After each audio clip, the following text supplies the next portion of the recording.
Dear subscribers, as you know, we shared many information for you, and we are studying very hard to find current news for you. However, I cannot use this channel for future. Please follow our new channel called as Daily News Report and watch our video to support us. Link in description. Also, you can reach the video we shared on Daily News Report by clicking on the top right button. We highly recommend watching, subscribing, and sharing. We will continue to share some news on this channel where we take precautions against some situations for future. Thank you for supporting us. Lot, not just in Italy, but in other places. There are investigations ongoing. There are accusations of all sorts of, questionable practices from Deutsche Bank. And it seems to me as though there is a definite either Deutsche Bank has become an extreme criminal operation, or there's a need to demonize them, not only in financial circles, but in the public's mind, so that any sort of business that would be dealt with them in any other country would be seen as suspect automatically. Now, the Italians, they have a reputation for, corruption, let's be honest, because, look, and I say this with a vowel at the end of my name, okay, and only a couple of generations here from there. I'll tell you something, corruption and Italy go together like hand in glove and glove in hand.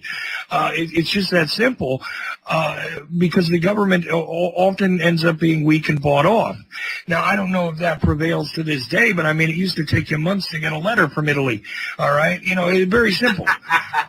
Okay, and it did. It would take you you could literally go on vacation in Italy, send yourself a postcard, and come back, 3 weeks later from Italy, and you might see your letter another 6 weeks later arrive at your doorstep. In America. A little odd. I mean, they can't even run a post office there.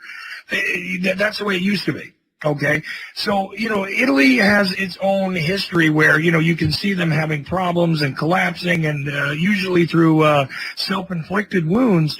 But this is a little different with Deutsche Bank. I think there's an agenda at play here to make sure that they cannot be a player in the global financial market to try and, paint them with the ugly side of the stick. I mean, or am I misreading this? No, I think that's probably true. Italy is looking to find a villain for their situation. And since they can't go after the EU Commission for creating the euro, the elites that created the euro and then the Commission for the fascist dictatorship, since they can't go after the euro creators of the currency, they're going to go after the predatory banks. Now, the German banks showed their colors in Greece by demanding, severe, what do they call it, austerity in the Greek budget, and they came in with asset seizures, and it was pretty ugly. A lot of demonstrations, a lot of rioting. People were killed. Banks got messed up. Bank runs in Greece. Italy doesn't want that, so they're trying to stop it by creating, a villain, by just having a tremendous amount of self-purchases of their bonds. And I don't think it's going to work. I think it just extends a little bit of time, and then everything turns to crapola. I don't think they're going to be able to hold things together with the Italian banks. Patches don't work. This isn't about, difficult business conditions, moving mail and things like that. Okay, that's all, kind of sexy to hear about, interesting. But we have the banks all across Italy that are failing. They're insolvent, and all you need with an insolvent group of banks is to cut back on liquidity, and you've got some big problems, and that is exactly what I've been talking about, a cutback of liquidity from the Euro Central Bank and the Germans dumping.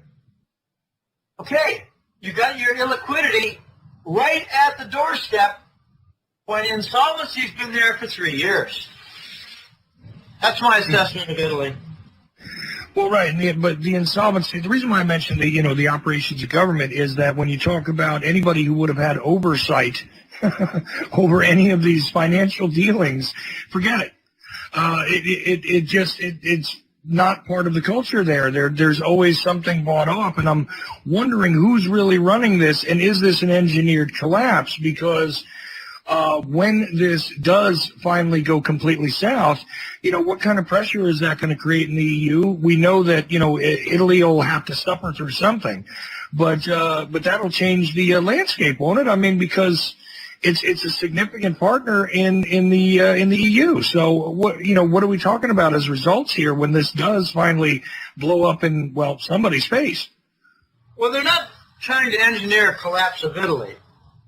They're trying to cut back on the hypermonetary inflation at the central banks, like the Fed and the Euro Central Bank. The Euro Central Bank is just as bad in their African and South American style of hypermonetary inflation.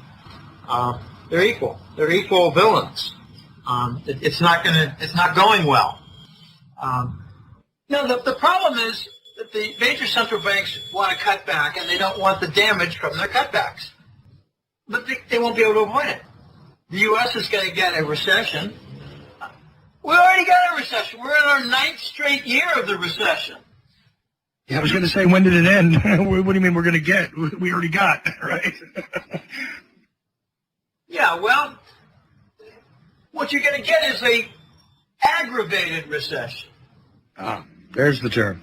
I mean, you've got a chronic recession now, and it's going to turn aggravated. An aggravated chronic recession is what they call a depression. I mean, I'm just playing with words and semantics here. No one wants to use the word depression for the United States economy.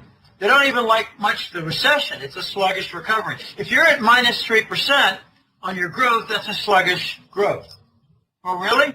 All you do is lie by 3% on your inflation and call that 3% growth, and your minus 3 becomes 0, and you're back to sluggish growth. That's what we do. We lie about inflation and call it growth. We've had 6, 8, 9% inflation for many years. We're calling it 2 and 3, so we're lying by 5% or more, calling it growth. We've got a stuck situation. You don't look at the newspaper to find out what inflation is in the society and economy. Main Street. You look at your utility bill. You look at your food bill. You look at various other things. Maybe not so much clothing. Fees for water, fees for sewer. There are property tax hikes that are being called in many cities, even though they're in bad shape, just because the cities need more money. They need to, fix their pension shortfalls. I mean, let's not even talk about Dallas.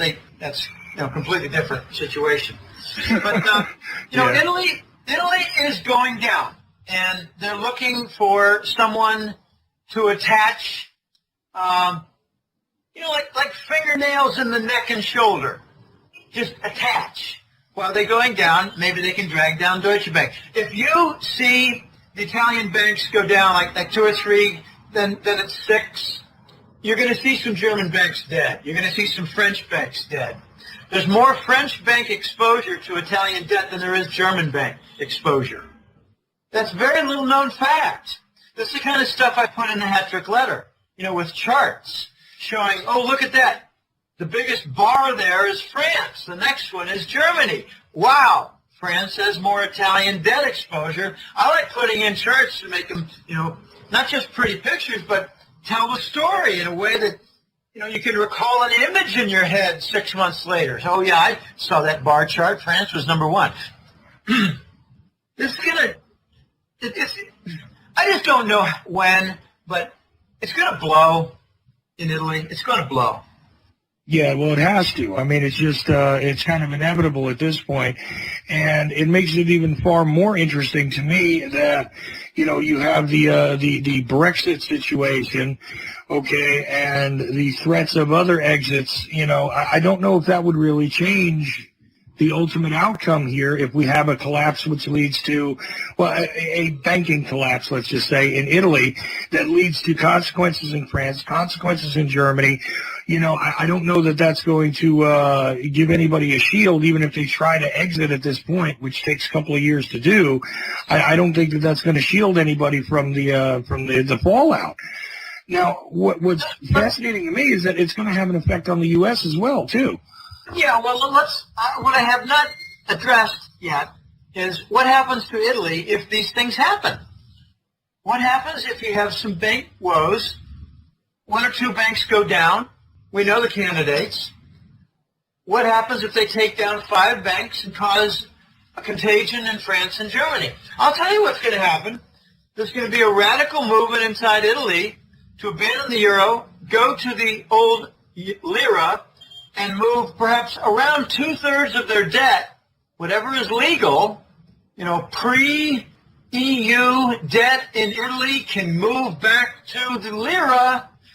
The French have established that now. That was one of the things Le Pen did, even though she had the election stolen from her. She looked into seeing how much of the French government debt could be moved into the French franc because it was pre-EU. And the answer was, I think, around 60%. And I think for Italy, it's a little higher, like 65%. Okay, Italy might go back to the lira,